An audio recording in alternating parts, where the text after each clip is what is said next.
ये कहावत तो बड़ी पुरानी है कि सियासत लहू मांगती है। ऐसा ही कुछ मामला सामने आ रहा है मेवात जिले के गांव सुलेला और नंगली से।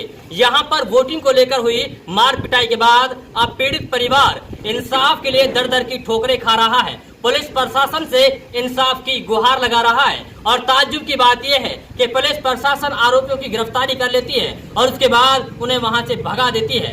अब जो पीड़ित परिवार है वो डीएसपी से मुलाकात करता है, कभी एसपी से गुहार लगाता है और प्रशासन से यही गुहार लगाता है कि महीनों गुजर जाने के बाद आखिरकार अभी तक आरोपियों की गिरफ्तारी क्यों नहीं हुई है। लेकिन देखना यह होगा कि क्या वास्तव में आरोपियों को गिरफ्तार पुलिस करती है या नहीं, क्या वास्तव में पीड़ित परिवार को सही तरीके से इंसाफ मिलता है या नहीं, या फिर इस मामले की सही तरीके से निष्पक्ष जांच होती है या नहीं। हालांकि क्या कहता है पीड़ित परिवार, आइए आपको सुनाते हैं। हाँ जी, क्या नाम है आपका? हबीब जी, क्या कुछ मामला है जिसको लेकर के लगातार लड़ाई चल रही है? सर ये पहले महीने की बात है जी, और इसको 3-3.5 महीने हो गए आज जी ये सब। और मेरी हबीब की जी गांव में, हमारे गांव नंगली में कहा सुनी हुई थी, जो नंगली सुलेला की एक पंचायत है जी, वो किसी फोटो के लिए हमारे ऊपर हमारे कोई भाई से गलत बात कर रहा था पैसे भेजने की। हमने कही हमारे परिवार खराब मत करो और हम तुम्हारे लिए वोट नहीं देंगे। तो उन्होंने मेरे से गाड़ी उतार दी और मेरी उससे गाड़ी उतार हुई। गाड़ी घोड़ा छोड़ने के बाद में वो अपने घर आ गया और मैं अपने घर रह गया। उसके बाद वो मशवरा करके फिरोजपुर झिरका आ गया मुझे चैलेंज दे के, एक तो फिरोजपुर आ जा। तो मैं फिरोजपुर आया नहीं था। मेरे परिवार वाले, मेरे भाई की एक दुकान है वहाँ पे, अब दिन में मुझे ढूंढते ढूंढे तो मैं शाम को थोड़ी देर गया था। उसके बाद में आ गया। मेरा भाई और एक मेरा चाचा का लड़का जमशेद, वो दुकान पे थे, वो भी घर आने के लिए तैयार थे। तो अब जब मैं भी नहीं मिला उनको, लास्ट में उन्होंने सोची कि इनको ही गुद लो। तो उनको उनकी दुकान में घुस के बहुत बुरी तरह मारा, जिसमें जमशेद को काफी गंभीर चोट आई। जमशेद का हाथ कटा हुआ है और अब 3.5 महीने हो गए। 3.5 महीने में जी पुलिस ने पहले महीने में एक ओपिनियन ले ली 27 तारीख को, उसको 12 तारीख को, फिर दूसरे महीने में फिर ओपिनियन ली जी उसने 16 तारीख को जी, और फिर तीसरे महीने में फिर ओपिनियन लिए पुलिस ने, डिप्टी साहब ने भी ली है उसमें। और सारी ओपिनियन लेने के बाद में थाने में बिठा के हमें दोनों साइड से तफ्तीश हुई। तफ्तीश में एसएचओ साहब ने क्लियर हो गया कि मुलजिम अरेस्ट करो और झगड़ा हुआ है, फाइनल है। और जब ओपिनियन रिपोर्ट सारी आ रही, डिप्टी साहब ने बोल दिया कि मुलजिम अरेस्ट करो। उसके बाद मुलजिम अरेस्ट हुआ? उस टाइम नहीं हुआ था। उसके बाद 2-3 दिन बाद हम सिटी वाले के पास गए, भाई मुलजिम अरेस्ट करो। उसने कही मुझे मुलजिम बता देना। हमने उसको लोकेशन दी, मैं गाड़ी में साथ गया था, मुलजिम को पकड़ा। पकड़ने के बाद में मुलजिम गिरफ्तार कर लिया। अच्छा, आपके सामने पकड़ा? मेरे सामने पकड़ा था मुलजिम को। मैं उसी गाड़ी में था पुलिस की। अच्छा, कौन था मुलजिम? ईसब को पकड़ लिया पुलिस? ईसब समझ को। फिर क्या हुआ? उसके बाद उन्होंने उसकी सिटी में ले गए, गिरफ्तारी डाल दी। 3 घंटा तक हवालात में रहा था।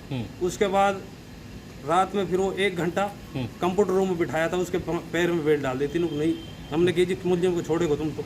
नहीं, मुलजिम को हम पूरा गिरफ्तार कर लिया और इसकी हवालात में बंदी डाल दी, सारी को डाल दी। मुलजिम को नहीं छोड़ा जाएगा किसी भी हाल में। तो उस टाइम फिर 10-11 का टाइम होया था, मैं वहीं खड़ा था, मुझे वहम था कि मुलजिम को छोड़ेंगे। तो चौकी इंचार्ज यशपाल आया था और वहाँ से हवालात से भी निकाल के और थाने में से निकाल के, और वो बंदे भी वहीं खड़े थे। मैं भी उस टाइम रात में अपनी गाड़ी लेके थाने के सामने पहुँच गया था। मेरे ही सामने उन लोगों के साथ उस मुलजिम को किया था और वो अपने घर चले गए। हम अपने घर आ गए।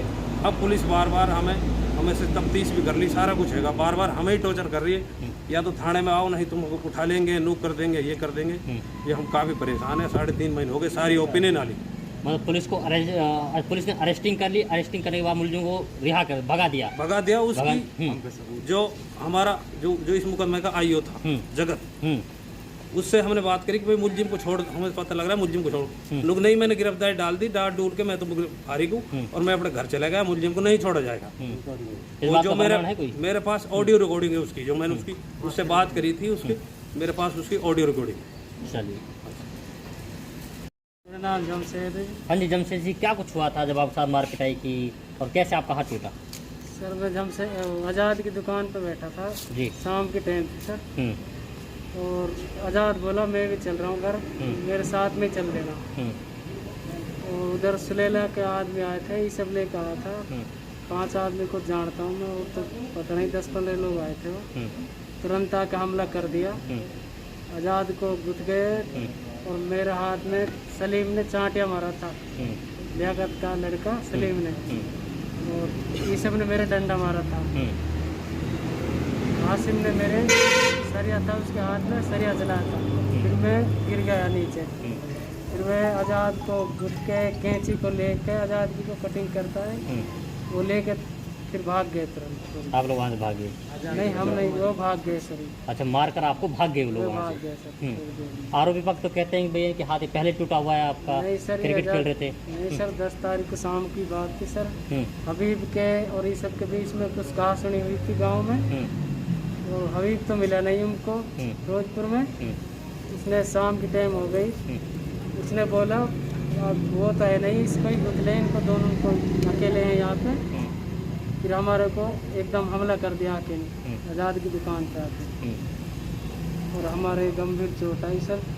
उसमें घना पैसे लगा दिए सर, हमारे हाथ खराब हो गया, 1 लाख रुपया करीब लग गया। कमरुद्दीन। हाँ जी, कमरुद्दीन जी, किस बात को लेकर झगड़ा हुआ और कब ये झगड़ा हुआ है? ये झगड़ा हुआ जी पहले महीने की 10 तारीख को जी। तो वहाँ पे कुछ लोग गए थे वोटिंग मांगने के लिए। हाँ। तो वहाँ पे उन लोगों का आपस में कहा सुनी हो रहा था कि भाई यहाँ क्यों आ रहे हो, हम तुम्हारे वोट नहीं देंगे। तो इसी बात पे इनकी रिंजस होगी। होने के बाद में वहाँ से इनका बीच बिचावा कर दिया, आ गए जी, ये धमकी दिया है तुम चलो फिरोजपुर जब देखेंगे। तो यहाँ आके वो जिस लड़के से हुआ था हबीब नाम के से, वो तो नहीं मिला, उसके भाई आज़ाद और वो दूसरा वाला लड़का मिला था जी। उनके साथ मार पिटाई की? उनके साथ मार पिटाई करी थी। और पुलिस प्रशासन का क्या रवैया है? आप लोगों ने शिकायत दी पुलिस में? पुलिस प्रशासन का रवैया क्या है जी, वो तो हमें ही धमकाते हैं। वो बोलते हैं तुम झूठ बोलते हो और बार बार आओगे तो तुम्हें अंदर कर देंगे। इस तरीके से डराते धमकाते हैं हमारे। अच्छा, कौन कौन लोग थे जिन लोगों ने लड़ाई की थी? वो तहते लियाकत था, लियाकत का भाई था, हासिम था, अच्छा, एक ये सब था, ये सब का लड़का था। अब आप लोग क्या चाहते हैं? हमें ये चाहते हैं जी न्याय मिले हमें सरकार से, निष्पक्ष जांच होनी चाहिए और आरोपियों की गिरफ्तारी होनी चाहिए। गिरफ्तारी हो जी।